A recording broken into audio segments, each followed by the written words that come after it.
I'm Steve Brule with Studio Brule, and I'm here live with Rick Mehta, who is a psychology professor at Acadia University in Nova Scotia. And Rick has been is under investigation, I think, right now by university officials for so-called controversial views. I would say unauthorized views, perhaps in today's academic world. Anything slightly out of the left. Not in the left narrative is considered unauthorized. Rick, can you explain to me what is the controversy around you at Acadia University? Well, in terms of when I became the public figure was in January when I tweeted to Andrew Scheer that I disagreed with his decision to kick Lynn Bayek out of the Conservative Senate caucus, and said, basically what I implied was that if you treat First Nations people differently from the rest of us, how's that? I asked, how's that possibly good for race relations? And so I didn't think much of it when I sent out that tweet, but yeah, then I got a Twitter mob after me. And then next thing I know, I'm in the newspaper. So there was interviews about it. And yeah, so it just kind of spiraled from there. That was sort of the starting point. Rick, back up a bit there. You tweeted to Andrew Scheer, and keep in mind, a lot of our audience is not Canadian. Probably most of our audience is not Canadian. Andrew Scheer, for our audience, is leader of the Conservative Party here, recently elected leader, and the Conservative Party, the Liberal Party is in power, Conservative Party is not. And the woman you mentioned, can you explain her and how she's significant in this, Rick? Okay, yeah. So based in terms of the senator, so she was in the Conservative caucus, and originally she was actually involved. I can't remember the exact name of the committee, but I think she was involved with the Truth and Reconciliation in terms of just trying to help with relations with our First Nations people. And so she had made a few months prior, I can't remember when, she'd just made a statement that there were some positive, stories as well, that it wasn't all uniformly negative. And so at that point, she was kicked out of she was removed from the committee having to do with First Nations relations. And then more recently, she had posted letters onto her website, just, that she'd received from various constituents. And so some of them didn't go with the narrative, or, some of them, I guess, basically had views that people need to look after themselves. What are they doing for their own self-empowerment? So on those kind of lines. And so she was back up just another minute here, because this is all Canadian politics stuff. For those who are non-Canadian, the Truth and Reconciliation has to do, I think, with the schools and the treatment of Native Americans who were taken towards private schools, government-run schools in the early 1900s. And there is some controversy around that, how they were treated. There was some bad treatment in there.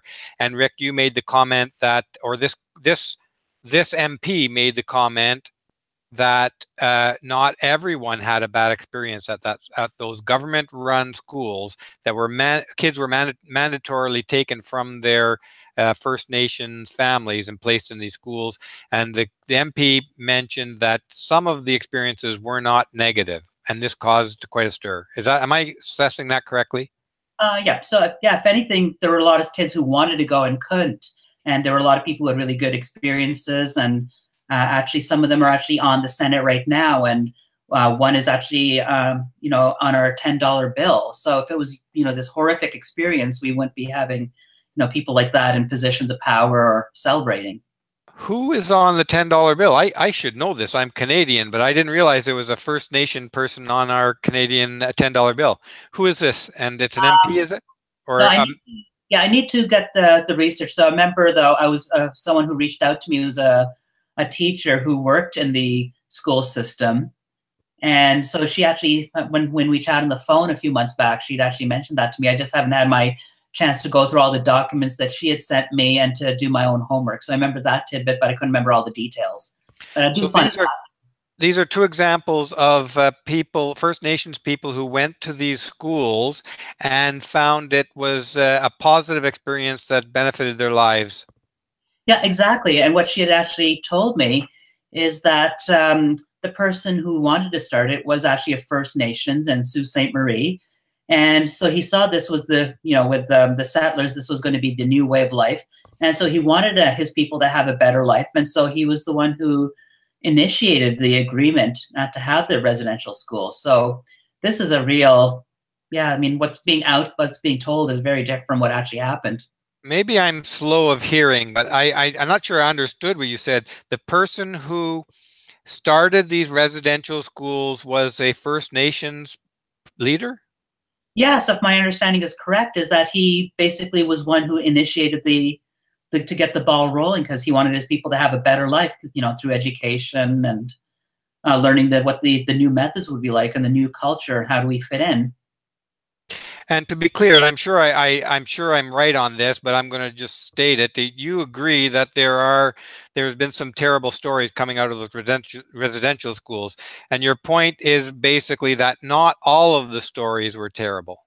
Oh, exactly. Yeah, we should best have a very nuanced conclusion, because, of course, real, human behavior. That's one thing I know as a working in psychology. It is going to be complex and very messy. So let's just acknowledge it. What happened, that chapter for it was, celebrate the good that came out of it, and do something to commemorate the ones who had awful experiences that should not have, but also realize that was a product of the time, and kind of look at how, to what extent was the First Nation experience when they had a bad experience that different from what other people might have been experiencing at that time. So that's how we truly get, I guess, truth. And then if we want to move on, that we truly do have reconciliation. And Rick, did you get a chance to explain this nuanced view at university? And if you did, how was that received? I never had the opportunity to explain. So basically what had happened after the tweet, once there was the bad publicity, I was given a new designated head. So that's a long story, but basically the person who then became my designated head,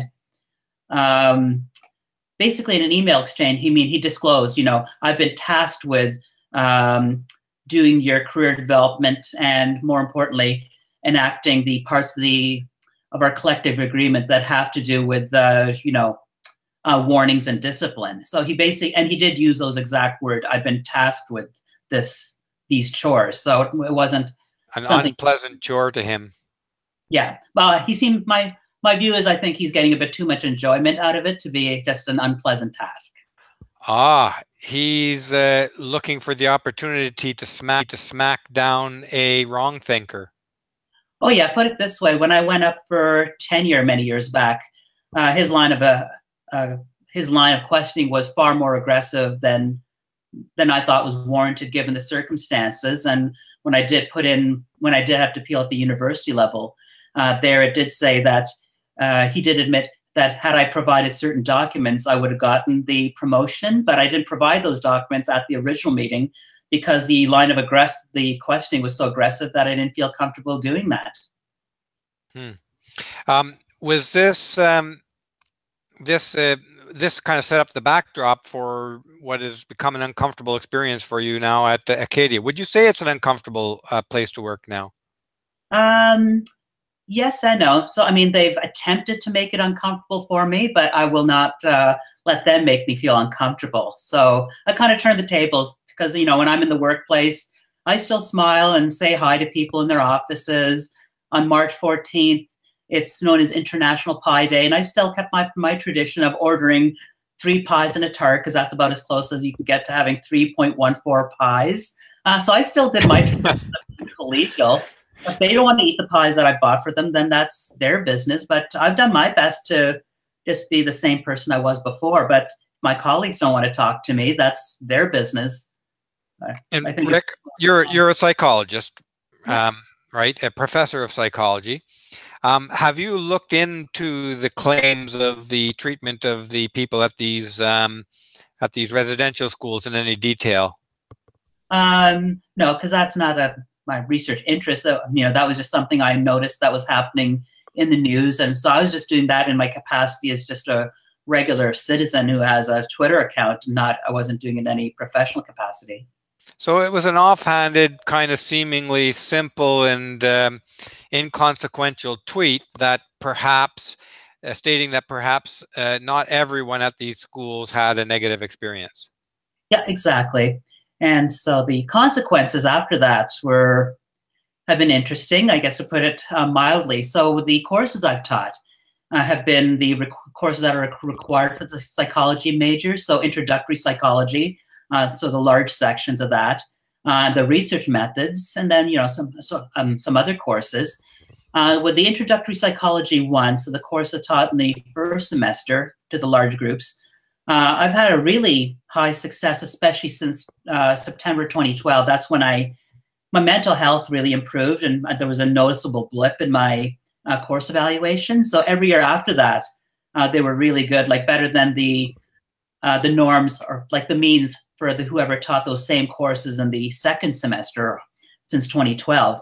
And actually last year I got 2 teaching awards for having taught the introductory psychology one.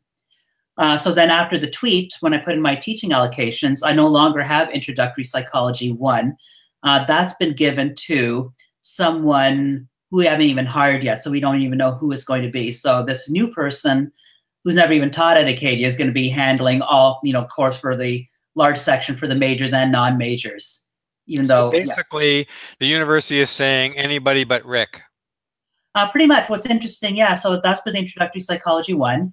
Even more interesting is that for the research methods, that was taken away from me, and the person who's teaching it, and you can see that I've tweeted about it as well, is someone who's involved with WISE, so Women in Science and Engineering. So she was until now, last few years, she was teaching the second half of the course. Now she's teaching both the first half and the second half of the required course for all majors. And the lab instructor for it is also involved with WISE. So you have the required course for all majors, and it's run by two people, both involved with WISE, both involved with the equity committee. So one is on the pay equity, the other on the employment equity. So I'll let the viewers decide if that just happens to be a coincidence. Well, obviously it's no coincidence. I mean, it's no secret right now. I don't mean this as I know you're intimating at this, but the university administration and the universities are dominated by left-wing feminists, in fact, radical feminists in many cases. And so, no, it's no coincidence. But I did have another question on this this same topic, Rick. Do you? Oh, sorry, it's escaped me. I don't know why this question has escaped me altogether. But I'm going to take this opportunity to mention to the audience, if you have questions for Rick, who is a psychologist right now at Acadia University, and he is under attack for having made the comment that perhaps not everybody at in the residential schools for Native Americans had a bad experience. So, Rick, where does it stand for you? Folks in the audience, if you have questions, type them into the comments and I'll try and read them and post them to Rick. Rick, where does it stand for you in terms of this investigation that we read in the newspapers is going on about you? Okay, so I'll just finish up the teaching allocation. So basically, the department didn't give me the courses that I wanted and didn't answer when I asked for an explanation, I never got a response to that email. I put an appeal into the dean's office through the dean, and at the end, he just ended up deciding with the department and even though I put in my appeal that I had concerns with members of the department and how it was done, one of the first lines in his letter to me is, oh, I consulted with your department head. So much for the, I guess, transparency. It's kind of like my comment on that. But basically, he ignored any of the statements I had to say, just kind of talked around them and said, well, at the end of the day, it's a fair decision, so I'm going with your department. And so what led to the investigation, what I found interesting was on February the 8th, the chair of our Women and Gender Studies program sent an email across campus saying that she'd had a meeting with the Canadian Association of University Teachers. So basically, this is a large body that represents all the unionized faculty members across the country. So I belong to a faculty union, and they in turn are part of the CAUT. And that's how it works for the viewers. So anyway, so she had sent out an email saying that there was a meeting of that group, and the upshot of it was that They were all for free speech and academic freedom for discussion, but that it could not create a climate of fear for people in women and gender studies. That was the gist of that. So that comes out February 8th. On February 9th, I was doing a section on developmental psychology.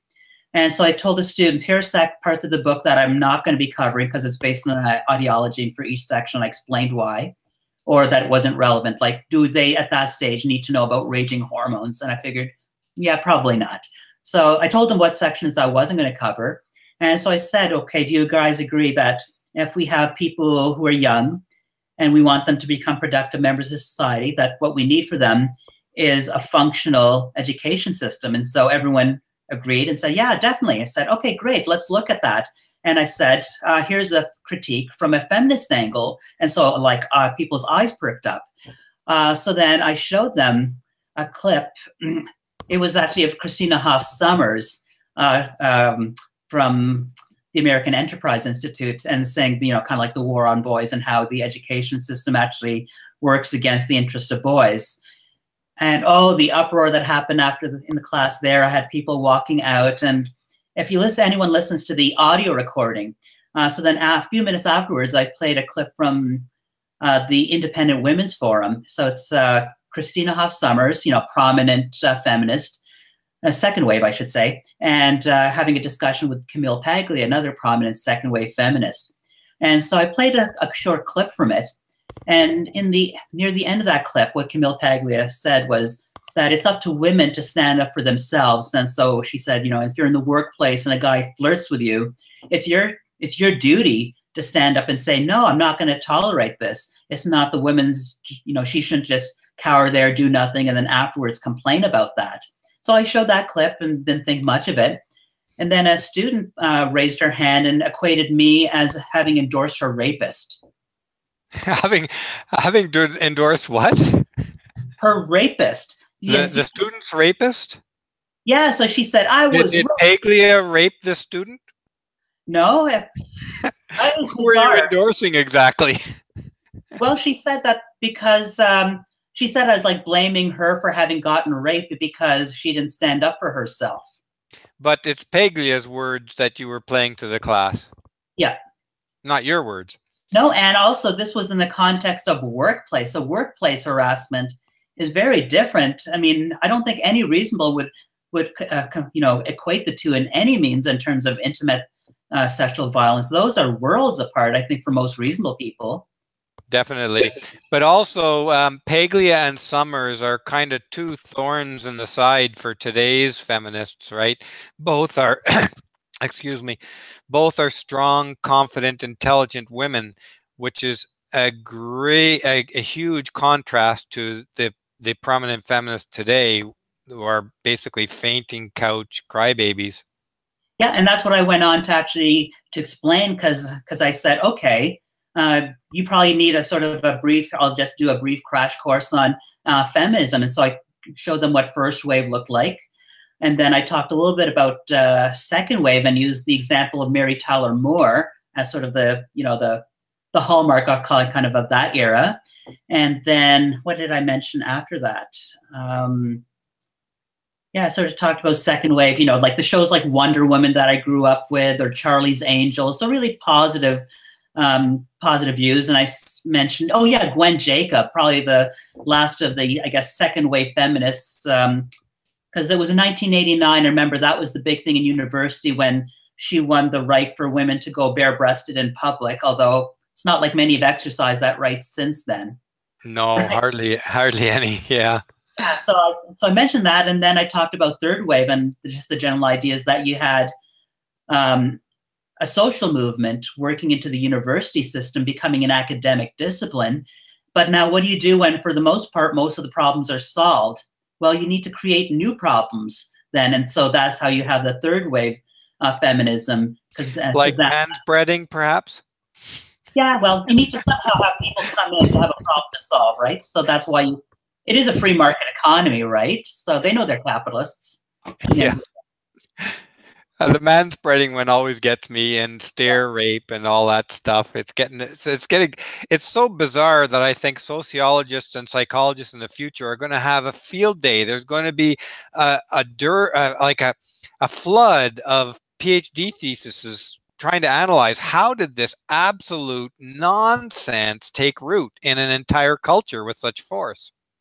Yeah, I think to me it's just the Stanford prison experiment just gone awry. It's the same kind of principles. We've got this social situation just completely spiraled out of control. And so now, yeah, the inmates have taken over the asylum. It has gotten crazy.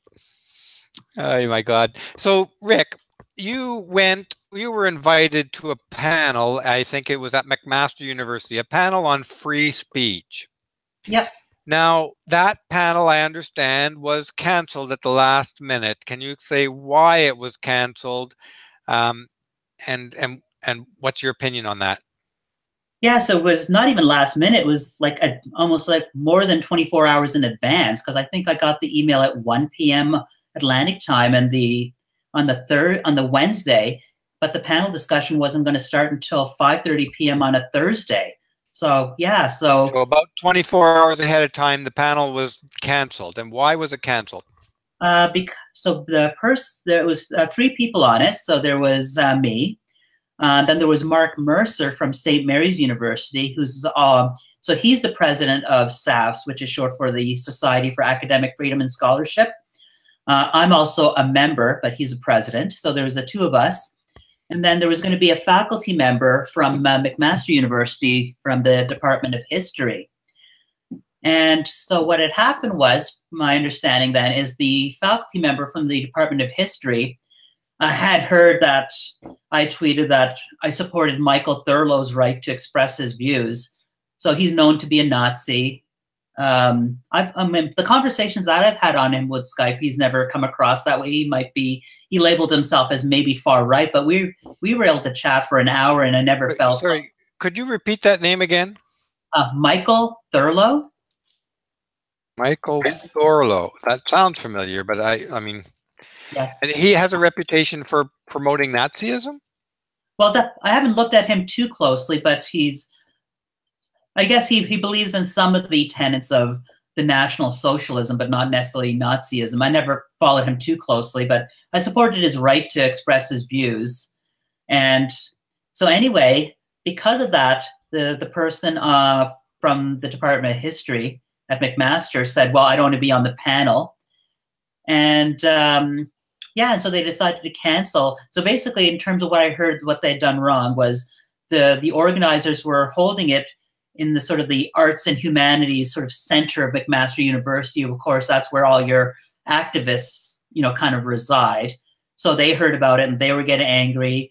And I guess they let him know that this controversial Rick Mehta's on it who supports Nazis. And so he stepped off, and then the organizers panicked and decided we're going to cancel this altogether. So because you talked to this guy who apparently supports Nazism, you spoke to him, now all of a sudden you're a person who supports Nazism. Exactly. And I guess what they didn't know at that time is just right around that time, I think actually the same day, on my Facebook account, he'd been attacking other people in a long discussion. So I came in and I saw this whole feed of, like 150 exchanges, and I was like, what happened? And so I flipped through it and I noticed that he was attacking other people. And so I unfriended him and I sent him a message and I posted saying, I don't care what your views are, but you cannot actually attack other people. So you can express ideas, but you can't attack people. And so I unfriended him. And then after the panel discussion, which was supposed to take place, he ended up, I think, ridiculing me and telling other people, like I'm playing on my wall. So at that point, then I just blocked him altogether. Okay. So, well, this might be a good point to put this question out that came from one of the audience members. He's mentioning, it's not exactly on the Nazis, it's not on the Nazi theme, but he does mention that, Rick, you're a visible minority. You're a first generation Canadian. Your parents came from India. And you're obviously Indian looking, East Indian looking. Uh, how has this played out in your accusations on campus? Have they used this against you, or is it holding the wolves at bay in some manner? It's hard to know because none of the very few faculty members actually want to even speak to me. So it's but in the classroom environments, that's been funny. You know, there's a small group that wants to make sure their views are known, and they might leave class or something like that, or storm or make a hissy fit. But the majority are sitting there silently, and I've gotten emails of support from some students, and I've noticed that my third-year course on hormones, drugs, and behavior is almost full. So it took a little longer to get full, but it seems like they're still taking my courses. But what about the administration? I mean, the administrators are the ones that are really instigated the investigation against you. I'm going to read the question exactly as it's written here. Rick is a visible minority. Have his detractors used his ethnicity against him in the sense that he is not behaving in the way the left expects of a person of color? Yeah, I'm thinking more. I mean, maybe the questioner is thinking in terms of the students, but I was thinking more in terms of administration and your coworkers and faculty members who are obviously extreme radical left thinking, and they dominate the universities, and they tend to put a person of color as a protected group. We can't question what they do almost, but they're questioning you. How is this playing out? well, I guess they're just not talking to me. That's their way of, I guess, dealing with it, because they have no way of being able to attack me because of my skin color. And I have always objected to that term, people of color. So, I mean, my view is that we're all people of color, just that my skin color is brown and others might be white. So I hate that expression, that term, and that's why I absolutely just refuse to use it. Yeah, I can agree with it. It lumps a huge percentage of the population into one group and puts them against people who are who don't have some mix in them, or I don't know. I don't even know how to explain it. But in liberals' minds and feminist minds, this somehow is important to them to have all these us against them categories, huge numbers of them.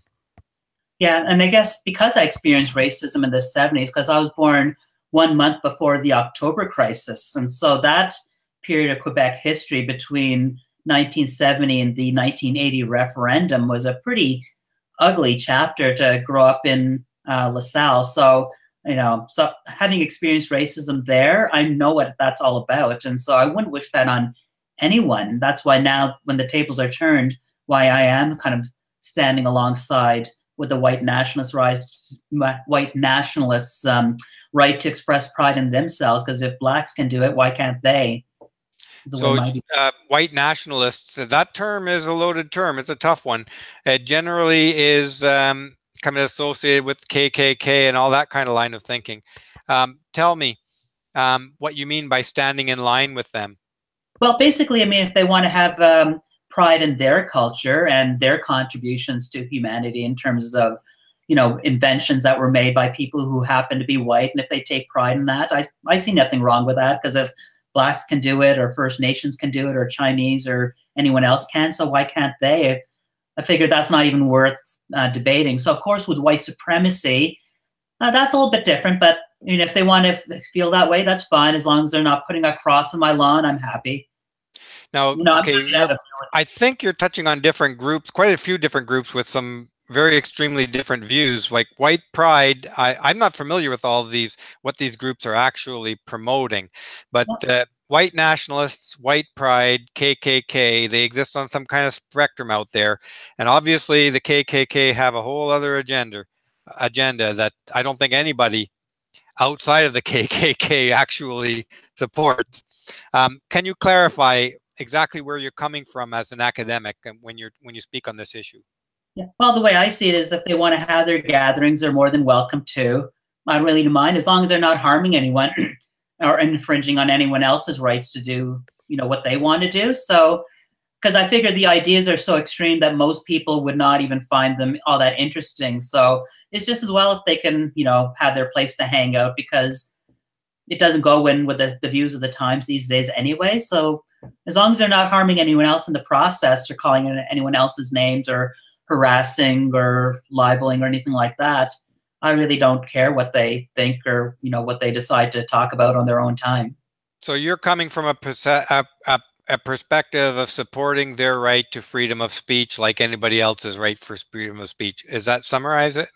Yes, because I'd be more than happy even just to have a beer with a white supremacist, because figure at least then we could have a conversation. If they get to know me, they might even change their views. Who knows, right? So I just see them as human beings, and we might not agree on a few things, but I'm pretty sure we could find common ground and be able to have a civil conversation. And yeah, I've never met one, to be honest. I can't say I've ever met somebody who's a white nationalist or white pride person. But I understand your point, and I agree with it that if one group can stand up and express pride in their group's achievements or abilities or whatever, why shouldn't every group have that right? That seems pretty straightforward. I want to just back up a second here. You mentioned you grew up in the time of the early 1970s, and for viewers who are not Canadian, I think you're referring to the time of the FLQ, which was Fédération Libération de Québec, I think was that group. And that was a violent, militant secessionist, a Quebec group that wanted to succeed from Canada. And I think the sentiment still kind of is alive in Quebec, and it's expressed in this sentiment of pure laine, and that's a French expression meaning pure wool French meaning. And I think that's what you're referring to, in that you would not have been comfortable in that environment in Montreal at that time when this group had exerted a lot of power. Is that right? And there was murders and bombs and whatnot. And anyone who was not a pure laine is wool in French, would be unwelcome. Is that where you're coming from in describing that period of your childhood? Yes, yeah. They're famous for having some high-profile kidnappings. One of which ended up with a murder, and they were blowing up mailboxes, and there were various acts of terrorism that they'd committed. So that was a month before. So I was born a month before a major crisis involving them had occurred. And so then after that, during that period, at least the way I remember it, is that as someone who's a first-generation Canadian, I didn't fit in with the English, and I also didn't fit in with the French. And so both groups hated me, but for different reasons. And so it was not a good time period. There were certain streets I just was told, you do not come onto these streets, period. I was sometimes beaten up because of my skin color, or could have been also because of being, overweight and shy and socially awkward. I'm pretty sure those contribute as well, but still, yeah, it was not a good time period. So I noticed that Canada changed quite dramatically after the referendum. Once that was done, sure, I had the normal, what every kid has, in terms of, if you're not the popular one at the high school, but I don't think I had it any worse than any other students because of my skin color alone. Yeah, I mean the FLQ crisis there that resulted in Pierre Trudeau's famous pulling of martial law when he was questioned on that he said he was going to enact I forget, I don't know how you say this, enact martial law, and the media said, and the opposition said, you can't do that. And he famously stood on the steps of Parliament and said, just watch me. Yeah. And he did. And I remember I was, I think, 12 or 13 years old at the time. And I remember curfew at 5 p.m. and armies in the streets, and a clampdown on Parliament Hill. And there was what was his name? Laporte? Laporte was kidnapped, thrown in a trunk, and shot, found dead in a trunk. It was quite a time in Canadian history, and a lot of people who aren't Canadian think that Canadian history was this kind of boring, monotone, nothing change history. But there's quite a lot of tension there. Rick, can I ask you? I'm going to take this off, unless you want to pursue this line of reasoning a little bit more. Do you have another question on this line of reasoning? Because I do have another question for you. Sure. Okay. This is my own question. Do you think, given that the feminists dominate the campuses, and the kind of famous examples of their inability to reason, it seems, and to me, is women's studies really a valid academic discipline? or gender studies? I would actually argue no, and the reason for it is I kind of gave that history. When I did the unit on social psychology, so I showed a clip from a study, and well, not really a study. It was if people look up basically what happened in this, I guess, experiment, for lack of a better word, is the elementary school teacher told the children in the class, the blue-eyed kids are the ones who are intelligent, the brown-eyed ones are stupid. And then in the course of 15 minutes after that, it was almost like Lord of the Flies in the classroom. That was the gist of the video I'd shown. And so what I said was then, this is an example of social categorization theory when it comes to race, when it comes to intergroup conflict. So all you need is one group to call itself the us versus them. Then one says it's superior. And as soon as that happens, your two groups are going to have some major conflict. So it takes very little. And so I said, where's the modern source of conflict coming from? And I said, unfortunately, the university system. And I showed them actually the study that was conducted in Australia. So they actually looked at the curriculum of the Australian universities and the topic of history. And the top themes that came up were issues related to identity. So I think it was like indigenous, feminization, feminism, and something else. And what it was particularly noteworthy from that study was that democracy was about halfway down the list. And to me, that seems rather scary if we want to have a functional society, democracy should be near the top. And so I kind of said, where did that all come from? And again, it was the whole idea of intersectional feminism.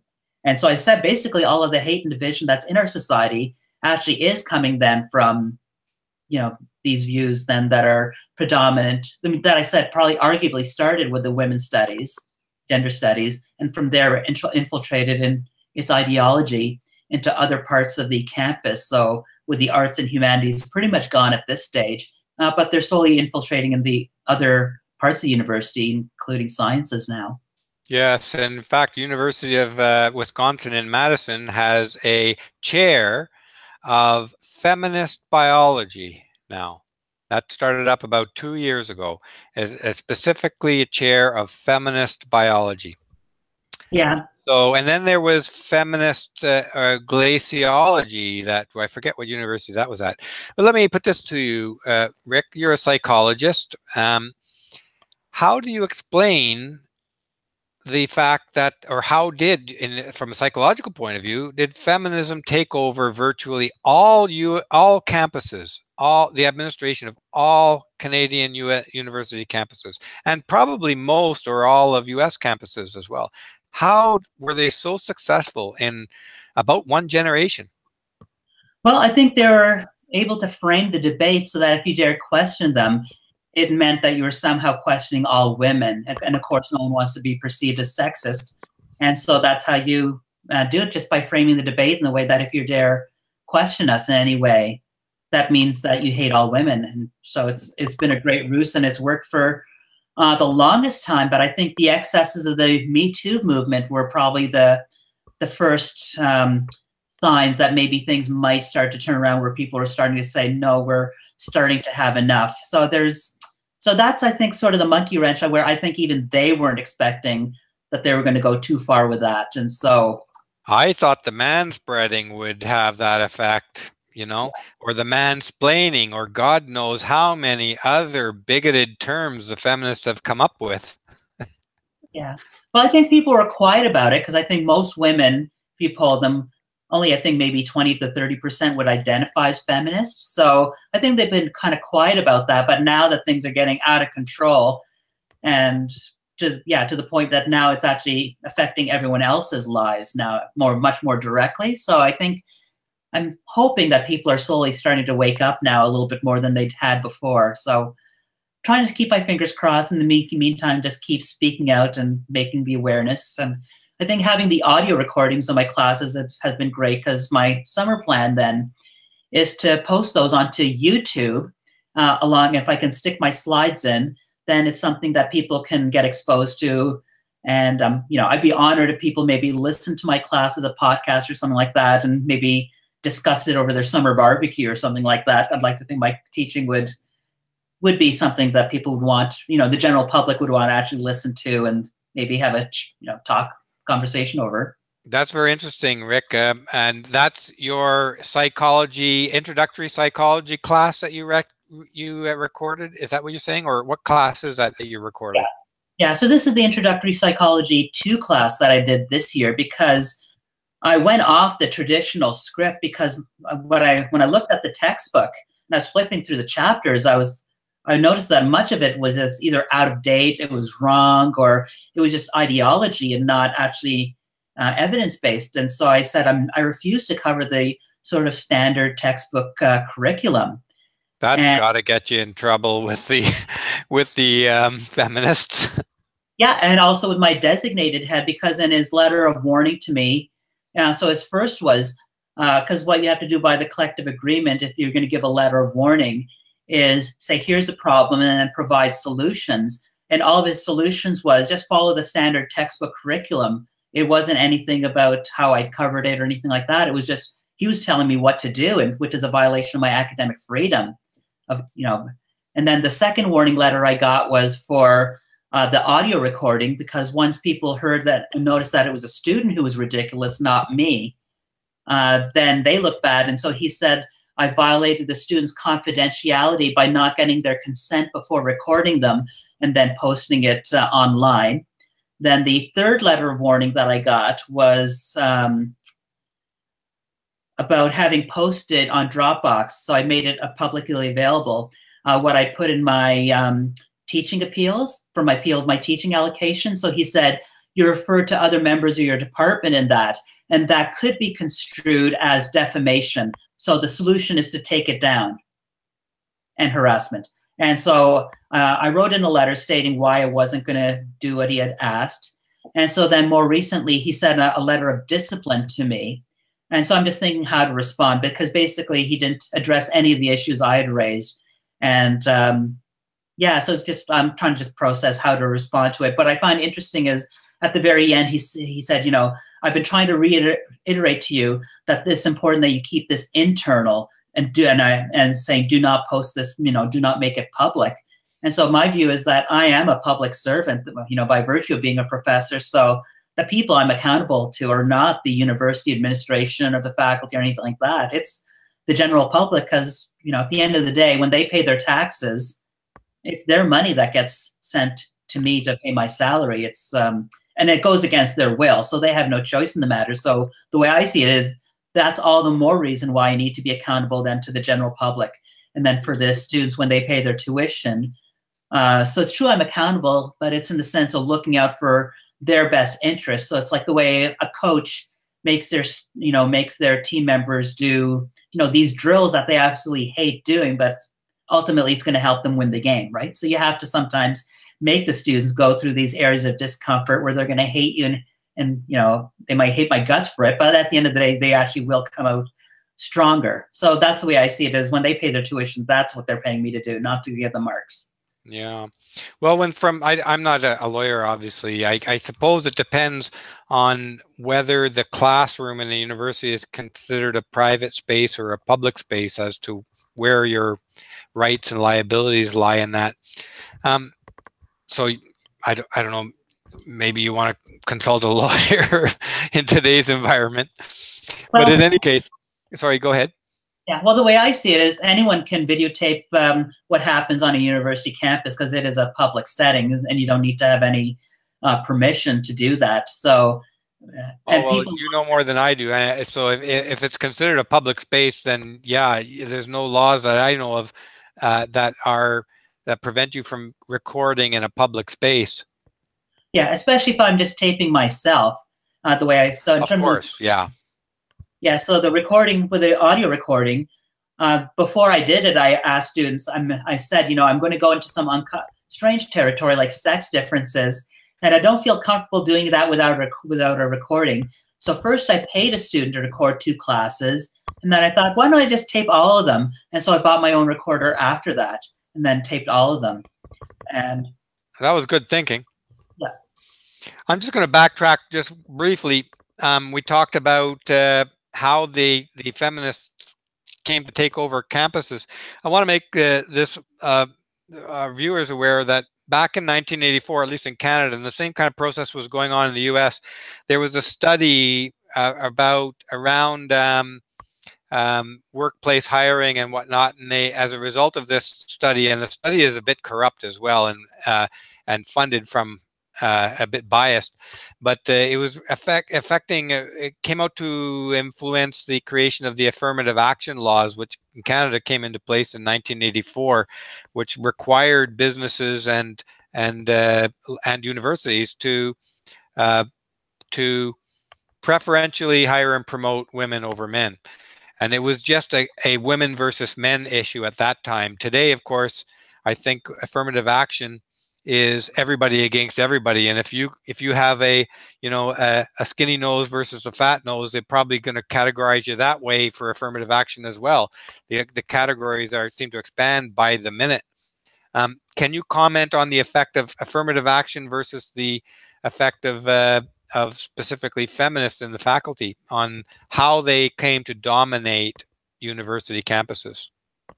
Well, I guess don't know. Like, I can tell you what the current climate was, because actually what made become outspoken was when I saw things going really against what I was hoping to have happened when we were going through our round of contract negotiations. So for the viewers, what happens is every 3 or 4 years, you have your faculty, and they're because they're unionized. What happens is they fill out questionnaires and whatnot, and say this is what we're looking for in our next collective agreement.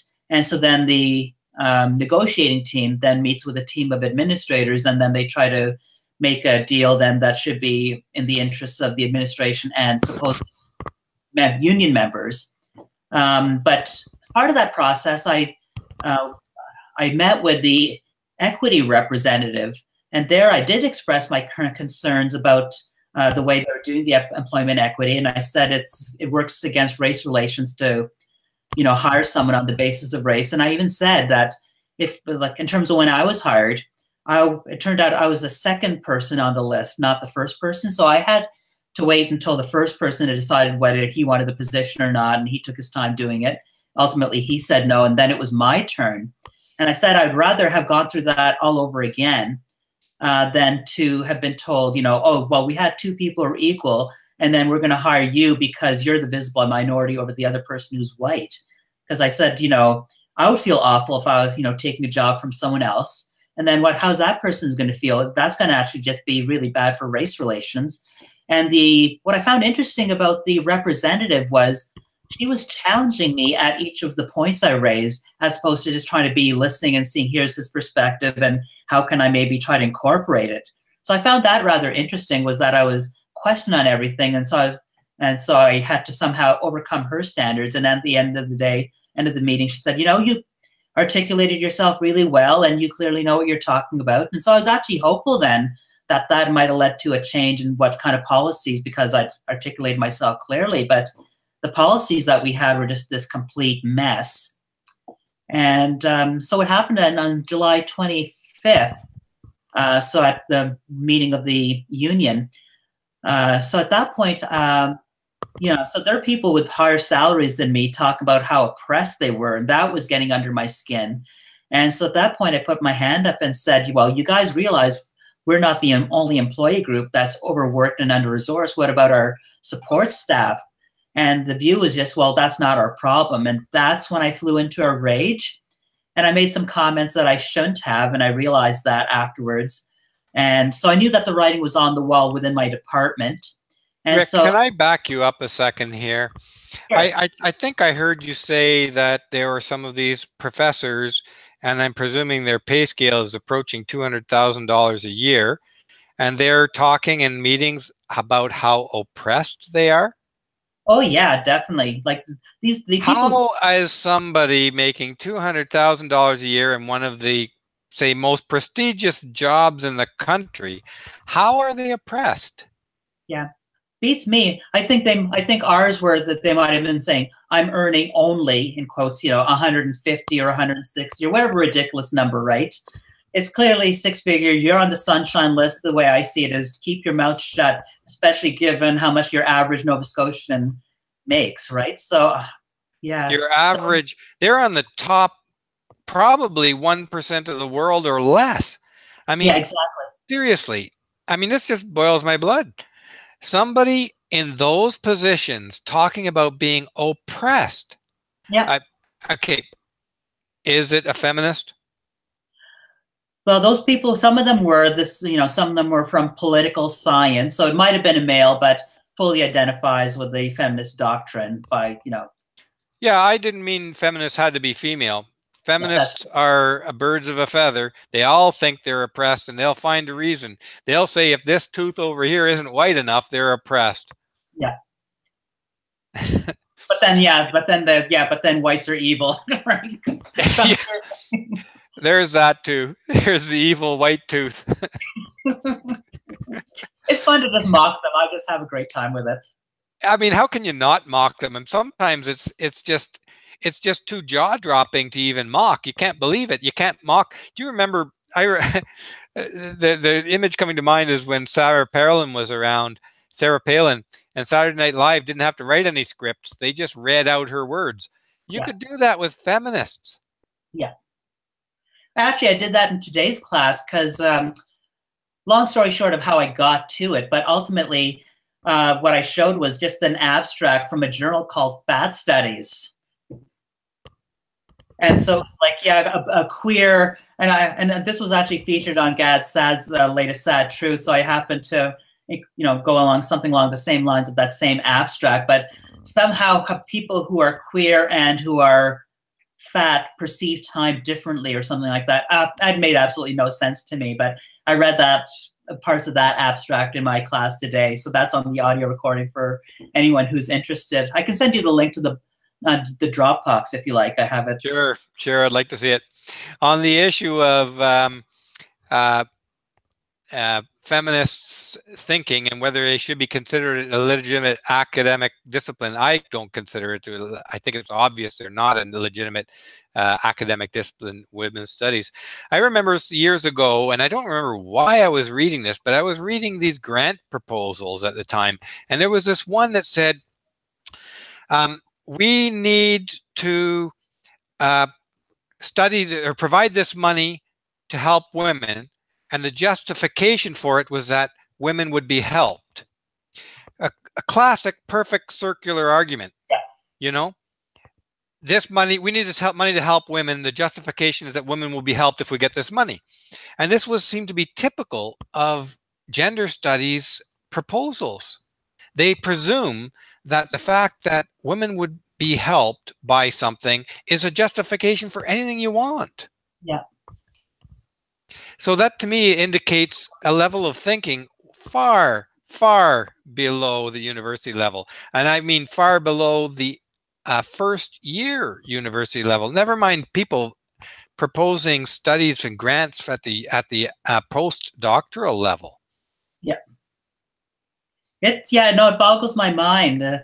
And all anyone needs to do is go on Twitter, if you're a Twitter user, or even if you're not, even just Google, right, new real peer review. And it's amazing what counts as scholarship these days. It just would boggle people's mind. I think if people actually knew where their money was going, they would probably withhold money very quickly. Yeah, well, we'll see where that politics goes. Yeah.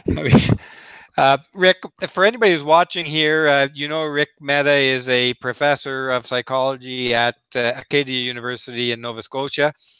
There is a Fiamengo filed discussing the issue, Rick's issue, that being attacked for his unapproved opinions. Rick, is there anything else you want to say to the audience here, or what's next for you now that you're kind of in the game that Jordan Peterson is in, and Janice Fiamengo, and a number of a small select group of academics in Canada who are swimming against the stream? Yeah, well, it's going to be interesting to see what happens, because I know, like I said, my designated head now wants to discipline me. So I have that one contention to deal with. I'll be meeting with the university's lawyer during the week of April 17th to the 20th. Also that week, what's happening is the Canadian Association of University Teachers set up a task force to investigate my case and its potential threats to academic freedom. And I've already, in an email to them, said, you know, if you're serious about academic freedom, you need to look at your own internal workings and give up your worshiping of these ideals, you know, these the ideology of equity, diversity, inclusion. I mean, how do you talk about, you know, academic freedom, but then every one of your publications is just about these ideologies? And so I'll be upfront with them about that and the way the unions work. That, you know, the problem is internal. Unless you look at yourselves, you can't actually be serious about academic freedom. So I'll be bringing up some of my concerns that way. So those are, I guess, some of the things that are happening in the short term. And I'm hoping, you know, I'm hoping I'll be able to keep my employment. It's hard to know. You're under investigation now still, right? How, like, when does this, is there a deadline or a date in which they're going to give you some kind of response? Is there a trial or one of these kangaroo court things where they all come in there and tell you how terrible you are and ask you to say sorry? Well, yeah, because I mean, the letter that was sent to me was, it was very broad. So they just said, we're investigating you based on your behavior on campus and off campus, in the classroom and outside, and on social media. So it's just very... Your entire life. Yeah, exactly. So, and originally, this is what has taken a little while for the meeting to take place, was originally they didn't want me to bring my own lawyer to the meeting. They were a bit hesitant, but now they have agreed. So now I've just been trying to consult with a lawyer for what date the meeting should be. So it's still in the preliminary stages. You don't know really very much at this point of where this is headed. Not really. So one of my students in the class said, you know, I appeared before them, and somehow they knew that I would be someone who'd be on your side. And she found it a little bit disturbing. Like, how did you know that? And so it was it's a little bit strange. And so I don't know how they're deciding who they decide to invite and who they don't. So it's all rather arbitrary. And the key thing is that their lawyer, as Janice Biamengo actually pointed out in her video, is that this person is strongly devoted to social justice. And this is a case, I think, of like Rick versus the Goliath, because, I mean, he's a former president of Mount Allison University, a top lawyer. Yeah, I remember that. And somehow he's afraid of me having a lawyer present at my meeting with him. And it's just absolutely bizarre. Well, I don't like the sounds of this for you, Rick, but I'm very... I'm inspired and encouraged that people like you are taking the risk to speak their minds, stand up for freedom of speech in spite of the potentially very damaging outcome for you. Yeah, no, thank you. I figure, well, the way I see it is that I'm just doing my duty as a Canadian and as an academic, because if people don't stand up to the bullies, then the more and more control they get. And if you kind of think what happens when students come to university and they grow up with they get exposed to warped ideas, then what happens when they go out into the workforce, or they go into places like law or politics, the police force maybe, or the education of our future generations. So to me, this is, there's no, I mean, I'm just doing this out of a sense of duty. It's, I can't, to me, this is freedom of conscience. So there's no glory in this. I feel if I did do it, then I'd be doing a great disservice then. I certainly wish more academics thought like you, because that is the role of the academic, is to hold to the truth, search for the truth, and disseminate the truth. But the universities, I'm afraid, today have gone in the opposite direction, and they are really being the enforcers of ideological groupthink. So, Rick, have you got any other messages for our audiences? Because we're coming up on an hour here. I think we should probably wrap this up.